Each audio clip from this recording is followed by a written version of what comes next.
నమస్కారం ఫ్రెండ్స్. చాలా రోజుల తర్వాత మీ ముందుకు విక్రమార్కుడు బేతాళుడు కథతో వచ్చాను. ఇంకా కథలోకి వెళ్లే ముందు మా శ్రమకి ప్రతిఫలంగా మా ఛానల్ని సబ్స్క్రైబ్ చేసుకుని ఈ వీడియోకి ఒక లైక్ చేసి మమ్మల్ని ఆదరిస్తారని ఆశిస్తూ కథలోకి వెళ్ళిపోదాం. విక్రమార్కుడు పట్టువదలకుండా మళ్లీ చెట్టుపై ఉన్న బేతాళుని శవాన్ని దించి భుజాన వేసుకుని నిశ్శబ్దంగా నడవడం ప్రారంభించాడు. అప్పుడు బేతాళుడు శవంలో నుండి గట్టిగా నవ్వి, రాజా, నీ పట్టుదల చూస్తుంటే ముచ్చటేస్తోంది. కాని ఈ అర్ధరాత్రి వేళ నీ ప్రయాణ శ్రమ తెలియకుండా ఉండటానికి నీ బుద్ధికి పదును పెట్టే ఒక వింతైన కథ చెప్తాను, విను అంటూ కథ ఇలా చెప్పడం మొదలుపెట్టాడు. పూర్వం మగధ రాజ్యంలో మాధవుడు అనే ఒక పేద యువకుడు ఉండేవాడు. వాడు అదే ఊరిలో ఉన్న సుమతి అనే ఒక అందమైన అమ్మాయిని ప్రాణంగా ప్రేమించాడు. సుమతి కూడా మాధవుడిని ఎంతో ఇష్టపడింది. కాని సుమతి తండ్రి ఆ ఊరిలోనే పెద్ద ధనవంతుడు. ఆయనకు వీరి ప్రేమ ఇష్టం లేదు. దాంతో ఆయన బలవంతంగా సుమతికి రత్నాకరుడు అనే ఒక పెద్ద కోటీశ్వరుడితో పెళ్లి జరిపించాడు. పెళ్లి వేడుక ముగిసింది. శోభనం రోజు రాత్రి సుమతి ఏడుస్తూ గదిలో కూర్చుని ఉంది. రత్నాకరుడు గదిలోకి రాగానే ఆమె రత్నాకరుడు కాళ్లమీద పడి, నన్ను క్షమించండి. నేను మనస్ఫూర్తిగా మాధవుడు అనే యువకుడిని ప్రేమించాను. నా తండ్రి బలవంతం మీద మిమ్మల్ని పెళ్లాడాను. కాని నా మనసులో ఎప్పటికీ ఆయనే ఉంటారు అని తన మనసులోని నిజం చెప్పేసింది. రత్నాకరుడు మహాగుణవంతుడు. ఆమె మాటలు విన్నా అతను కోప్పడకుండా, సుమతి, నువ్వు దాచకుండా నిజం చెప్పినందుకు చాలా సంతోషం. బలవంతంగా నిన్ను నా దగ్గర ఉంచుకుంటే అది అధర్మం అవుతుంది. ఈ అర్ధరాత్రి వేళ నువ్వు వెళ్ళి నీ ప్రేమికుడిని కలుసుకో. నేను నిన్ను మనస్ఫూర్తిగా విడిచిపెడుతున్నాను అని ఆ రాత్రి ఆమెని ఆమె ప్రియుడు దగ్గరికి పంపించేశాడు. సుమతి ఆనందంతో ఆ రాత్రి ఒంటరిగా మాధవుడిని కలుసుకోవడానికి బయలుదేరింది. కాని దారి మధ్యలో ఒక దట్టమైన అడవి ఉంది.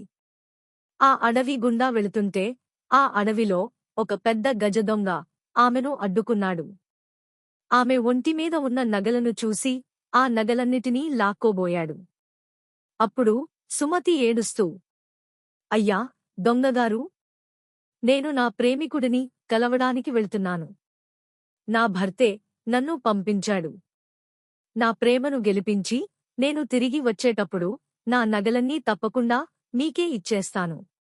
దయచేసి నన్ను ఇప్పుడు వెళ్ళనివ్వండి అని ఆ దొంగని చేతులు మొక్కి వేడుకుంది.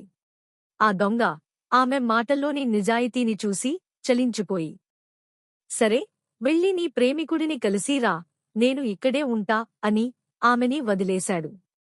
చివరికి సుమతి తన ప్రేమికుడైన మాధవుడి దగ్గరికి చేరింది. జరిగిందంతా చెప్పింది. కాని మాధవుడు అది విని సంతోషించలేదు. మాధవుడు కాసేపు ఆలోచించి, సుమతి, నీ నిజాయితీని చూసి నీ భర్త నిన్ను వదిలేశాడు. ఒక దొంగ కూడా నిన్ను గౌరవించాడు. కాని నేను నిన్ను చేరదీస్తే ఆ ఇద్దరికంటే నేను హీనుడిని అవుతాను. నీ భర్త లాంటి ఉత్తముడితోనే నువ్వు సంసారం చేయాలి. నువ్వు వెంటనే నీ భర్త దగ్గరికే తిరిగి వెళ్ళిపో అని చెప్పి పంపించేశాడు.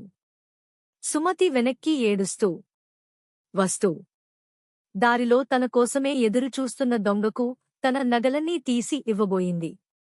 కాని ఆ దొంగ, భర్తే వదులుకున్న నిన్ను నీ ప్రేమికుడే వద్దన్నాడు. అలాంటిది నేను నీ నగలు తీసుకుంటే నా అంత పాపాత్ముడు ఈ లోకంలోనే ఉండడు అని ఆమె నగలను ముట్టకుండానే ఆమెను గౌరవంగా భర్త ఇంటికి దగ్గర ఉండి మరీ సాగనంపాడు. అలా చివరికి సుమతి తన భర్త దగ్గరికే చేరుకుంది.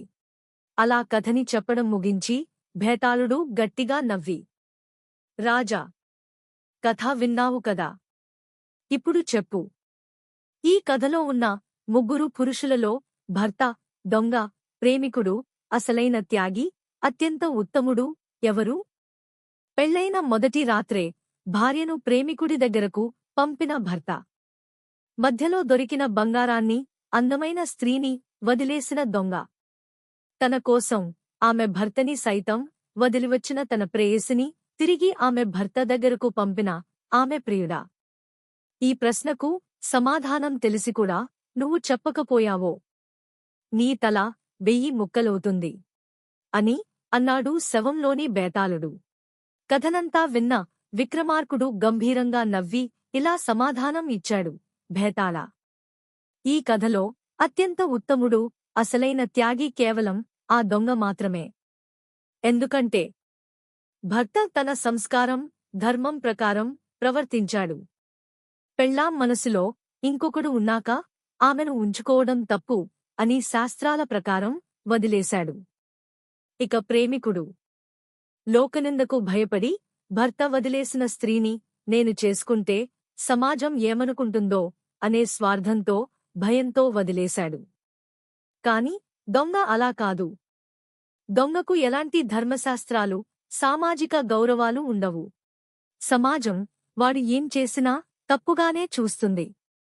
పైగా చీకటి అడవి. ఎదురుగా ఒంటరిగా ఒక అందమైన స్త్రీ, కోట్లాది రూపాయల నగలు ఉన్నాయి. వాడు వాటిని దోచుకున్నా అడిగే దిక్కు లేదు.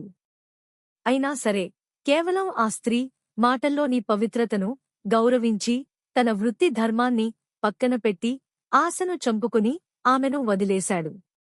అందుకే ఆ ముగ్గురిలో దొంగే అత్యంత గొప్ప త్యాగి అన్నాడు. అలా విక్రమార్కుడు సరైన సమాధానం చెప్పడంతో భుజం మీద భేతాళుడు శవంతో సహా మళ్లీ ఎగిరిపోయి చెట్టెక్కాడు. ఈ కథ నచ్చితే మా ఛానల్ని సబ్స్క్రైబ్ చేసుకోవడం మాత్రం మర్చిపోవద్దు. మళ్ళీ మరొక చక్కని కథతో మీ ముందుకు వస్తాను.